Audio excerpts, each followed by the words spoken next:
Hi ladies, this is Shirley with Club Afia. Club Afia, of course, is the club for women where there are no borders. And there are no borders at Club Afia because we intentionally reach out to women everywhere, everywhere in the world. And we do that because our big overarching mission is to support, engender, and expand women's leadership everywhere, across sectors, across countries, everywhere. This is day number 16. Today's day number 16 of my 30-day Sea Challenge for Club Afia. And I'm doing it a little bit differently because I'm making a little bit of a break here. We are moving into a different phase of the 30-day challenge, partly because I am moving into a different phase. How these things work, every time it shows up the same way. How they work is we start doing these things for one reason, and then we find ourselves challenged and changed in the process, transformed. It becomes something different, something more than what we had planned or expected. That's how these things work. And I am amazed, I am grateful, I am gratified even that this is happening. It is taking me, clarifying my direction in many ways. And so for over the next 15 days, we are going to be, the focus is going to be a little bit different. My plan in the beginning was that we would just kind of meander through the 30 days and see what comes up. Well, and actually what has come up is this, a focus on women's leadership, the importance of women's leadership, going through this crisis, this global crisis, coming out of it and entering into this new world that we have no idea what it's going to look like, feel like, what it's going to be like, or what is going to be required of us in this new world. So I had recorded this video maybe about 3 months ago, when I was in lockdown, when we were all here in lockdown and not being able to leave our homes, not even to go to the beach and things like that. And of course, doing a lot of reading and doing research and working still on what is my life's work. My life's work is women and women's leadership and women's contributions and women's safety. And it had become clear to me that women are at risk. We are just as much in danger as we were before, in physical danger, but also in danger of losing the advances that we have made over the centuries. I've looked at the people making the decisions about how we get through this crisis and what the world is going to look like afterwards. And they're all men. And yes, we love men, but men are not the ones who know us best and who have any right whatsoever to be making all of the decisions for us. A long time ago, I was taught this phrase by a woman, one of my mentors. It was, nothing about us without us. Nothing about us without us.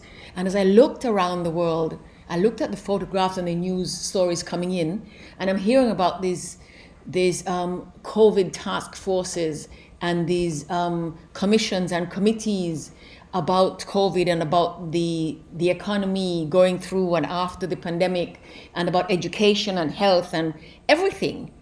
And there were so few women on any of those boards, bodies, commissions. In many instances, there was not one woman.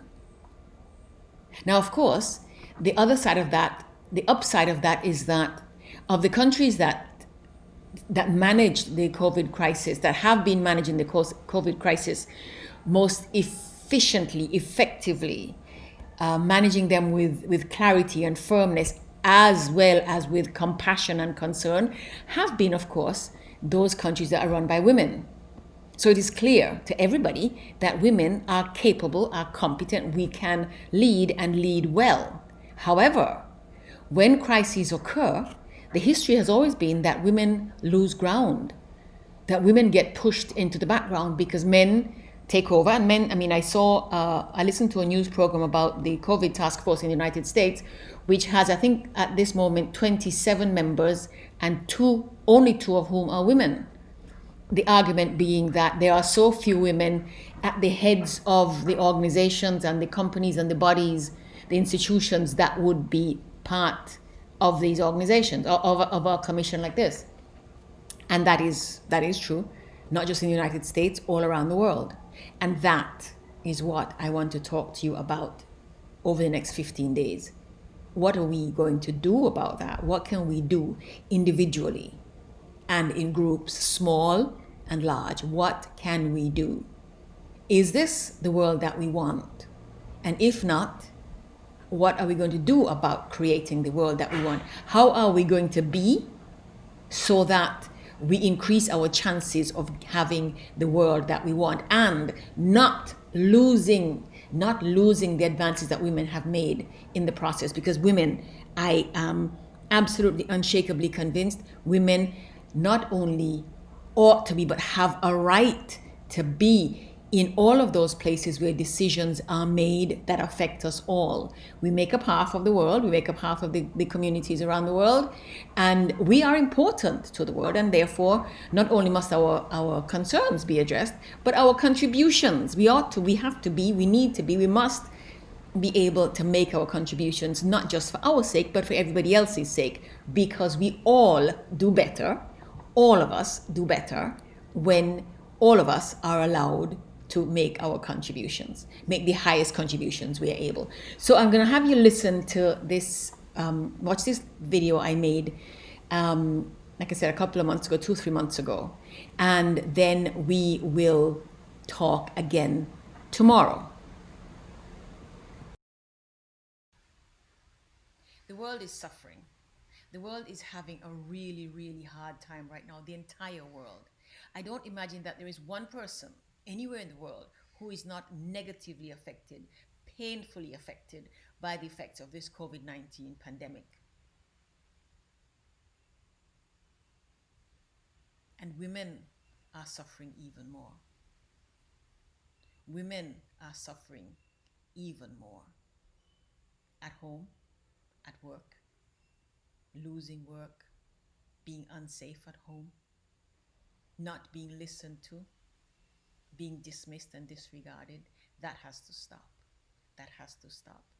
We must find a way to come out of this crisis with women fully a part of the decision-making processes. We must ensure that women's voices are heard now during the crisis, so that women's needs are not dismissed now or after the crisis. Tell somebody, tell everybody that. Women must be listened to.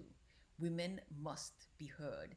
Women must be a part of all the decision making. Women must be present in decision making in the same proportions that we are present in the world.